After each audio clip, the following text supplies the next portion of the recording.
Hello दोस्तों, नमस्कार। और कैसे हैं आप लोग? मुझे आशा है कि आप लोग अच्छे होंगे।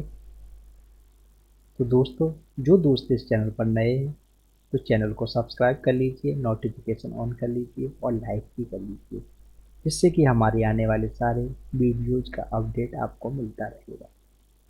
तो दोस्तों, आज अपन बात करते हैं पासपोर्ट। पासपोर्ट भारत में कितने प्रकार के होते हैं, किन किन कलर के होते हैं, किस कलर का क्या महत्व होता है, भारत में पासपोर्ट कितने प्रकार के होते हैं।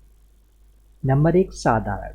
ई पासपोर्ट का प्रकार साधारण पासपोर्ट, जिसे आमतौर पर पासपोर्ट टाइप ई के रूप में जाना जाता है, नियमित भारतीय नागरिकों को जारी किया जाता है जो विदेशी देश में व्यापार या आवश्यक कार्य की योजना बनाते हैं।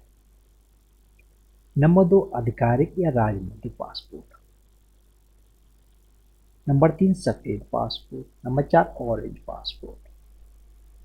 पासपोर्ट क्या काम करता है? कुछ लोगों के मन में कंफ्यूजन रहता है कि पासपोर्ट का क्या काम होता है।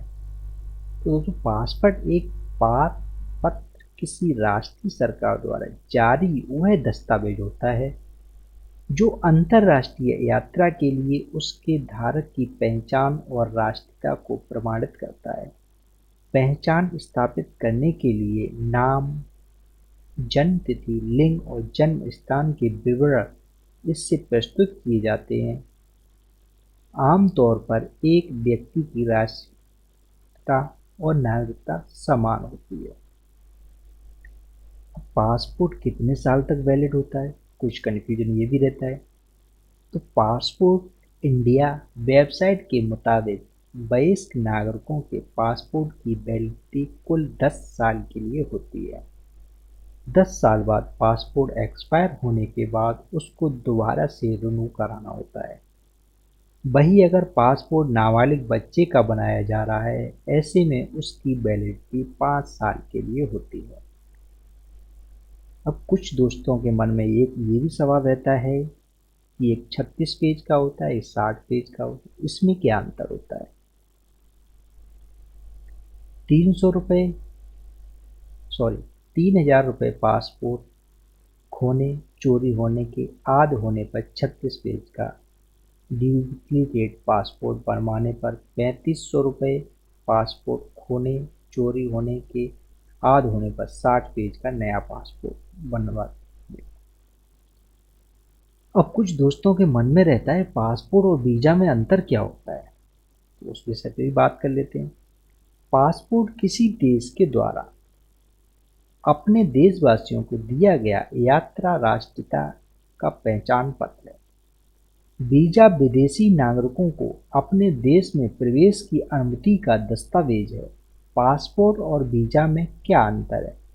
पासपोर्ट मतलब किसी दूसरे देश जाने की परमिशन, और वीजा का मतलब वो देश में आने की अनुमति दे रहा है। तत्काल पासपोर्ट। तत्काल पासपोर्ट कुछ अलग पासपोर्ट नहीं है, ये सामान्य पासपोर्ट की तरह ही कार्य करता है। पासपोर्ट और वीजा डिवीजन विभाग, विदेश मंत्रालय, भारत सरकार द्वारा तत्काल पासपोर्ट की सुविधा की शुरुआत की गई है।